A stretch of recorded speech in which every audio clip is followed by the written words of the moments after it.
More ballot drama, this time in Maine. Let's talk about it. How's everybody doing? My name is Anthony Brian Logan, and today we got to talk about President Donald Trump being kicked off of the 2024 presidential primary ballot in Maine. Now, a person, Miss Sheena Bellows, the Maine Secretary of State, is claiming responsibility for this. We'll talk about her a little bit more a little bit later, but spoiler alert, this is a Nothingburger, and it's the exact same thing that happened in Colorado. And I'm going to show evidence of that in a minute. Now, before we get into all the clips and everything, I just want to say this. There may be a question out there. Hey, ABL, why are they doing this? Don't they know it's illegal? Don't they know it won't go anywhere? Don't they know this won't stick? Yes, to all the above. But the point is to demoralize you, to make you think that you have no control over what's going on in this country, to make you think that laws don't matter and they could do whatever they want to do. That's the point. That is the whole point, and it's really quite disgusting. You know, especially when they say, oh, we got to have voter integrity. We can't have the Voting Rights Act go away. We can't disenfranchise anybody. They're trying to disenfranchise you through psychological means. They're playing mind games with you. That's what's happening. Now, before we go any further, we have some videos to get through. If you want to see any of these in full without my commentary, link as always will be in the box. If you're on IG, Instagram, for you guys that don't know, visit the link in the bio, go to the corresponding article on the website. But without further ado, let's go ahead and roll the first one. And RIP in advance headphone users. It's a very detailed decision. We lay out why under Maine law, the Secretary of State has the authority, indeed the obligation. I'm duty bound to make this determination. Now let's start from the top. You may be a little bit distracted by what's happening on the screen. Okay, we have pictures of Ms. Sheena Bellows with President Obama and President Biden. On the left, the caption says, "Happy birthday, President Obama. Here's hope and change." And then with Mr. Biden, she said, happy jaunt. Birthday jaunt to DC for a Women's History Month event at the White House yesterday and walking around today. So wonderful to see my earliest mentors, Teresa Younger and fellow first female secretary, Elaine Marshall of North Carolina, at the White House reception. Amazing to meet President Biden. Grateful for the birthday wishes today. Heart emojis. Okay. So you see where her biases are. This is pretty evident. It's obvious. It's clear. But let's continue. It's a very detailed decision. We lay out why under Maine law, the Secretary of State has the authority, indeed the obligation. I'm duty bound to make this determination. I laid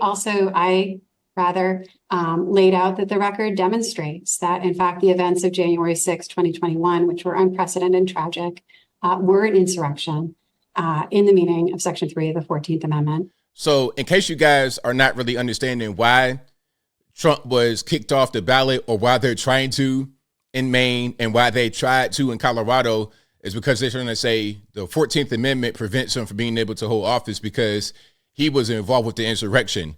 Although that's a matter of opinion because there's no conviction.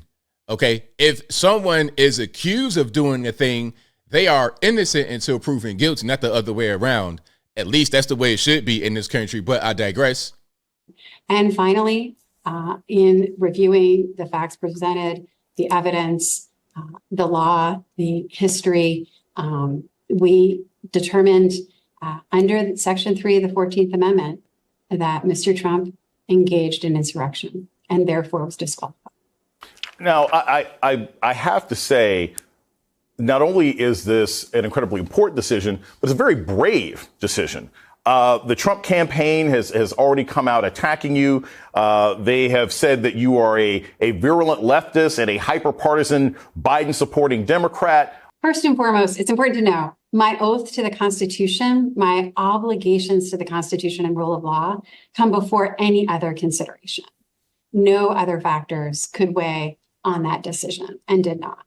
I'm duty bound to both hold a hearing and make a ruling.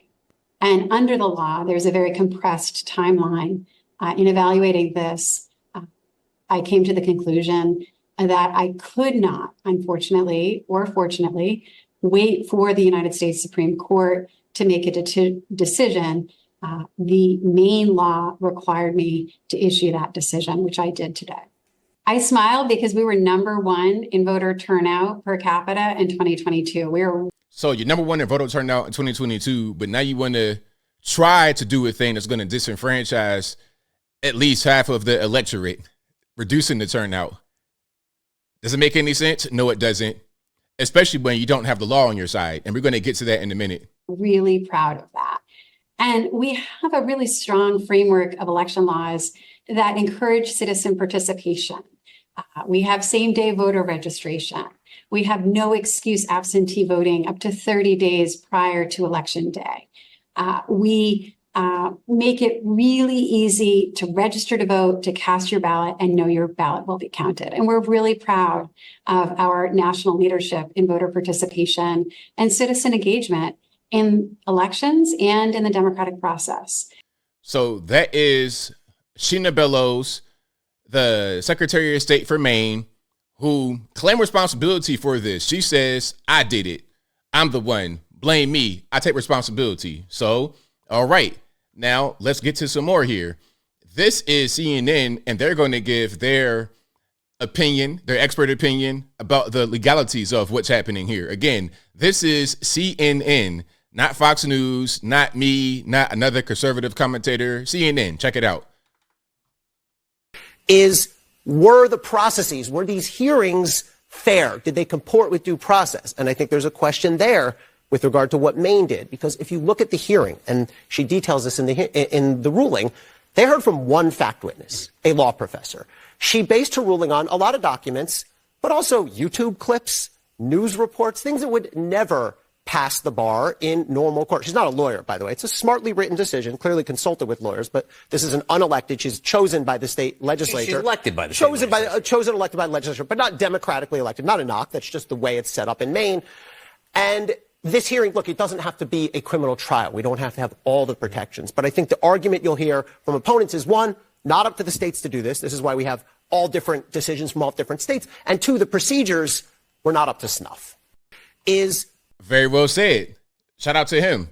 All right, let's keep on going here. Now, the ruling is already suspended. Remember, I said this is the exact same thing they tried to do in Colorado. It's the exact same thing. They're citing the exact same part of the Constitution, and the exact same result has come of it. Let's read this right here. Okay, this is from Sheena Bellows, dated December 28th. This is yesterday, because I'm recording this on Friday afternoonish, morningish, the 29th. This is just yesterday. Check it out.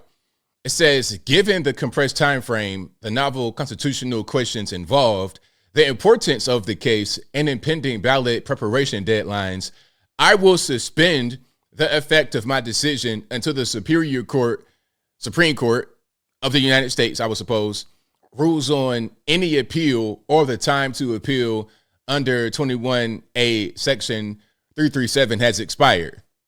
Okay, so basically, it's the same thing that happened with Colorado. They suspended the decision. They stayed the decision, meaning it won't go into effect. And then it's up to the Supreme Court to rule. Now, if Trump appeals, which he will appeal, and I'm sure that he appealed in Colorado already, when he appeals, then it goes to the Supreme Court. And you can't do anything until they make a decision. The way I look at it, and to all the legals out there, if I'm wrong, please correct me. The way I see it is, if it gets appealed and goes to the Supreme Court, you can't do anything until they rule one way or the other.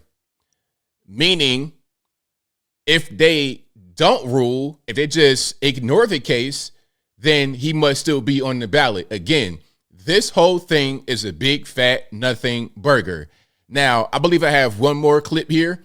This is 2021. The caption says, in 2021, Maine Secretary of State Sheena Bellows appeared with, Mississippi or Michigan Secretary of State Jocelyn Benson and Colorado Secretary of State Gina Griswold at Netroots Nation, a far-left conference. Here's some insight into Bellows' philosophy about election sabotage and democracy. And I think that, y'all correct me, I think that is Michigan. I think Mississippi is MS. Let's check it out. And Secretary Bellows, would love to hear about your thoughts on like the biggest threats facing our democracy at this point in time.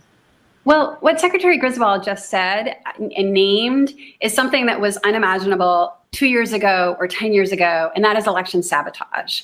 It is a crystal clear example of what's happening all across the country. So we need to organize to make sure we have better leaders in positions of power to fight back against that. Secretary Benson talked about voter suppression, and that's something that when we started our careers at the ACLU and Southern Poverty Law Center, fighting back about systematic, structural voter oppression, targeting specifically Black and brown voters. Oh my God. Oh my God. Please stop. Okay. I'm getting triggered, but I'm gonna let her finish. Supremacy. That is something we have to continue to do work on. And Secretary Merrill talked about the For the People Act. How many Black and brown folks in Maine? how many Black and browns in Maine and Bangor, Maine or somewhere like that? I mean, come on. And the Freedom to Vote Act. We must have federal standards all across the country. And then finally, just to echo my colleagues, this is rooted in a deliberate and organized campaign to discourage people from participating in our democracy. That sounds pretty familiar.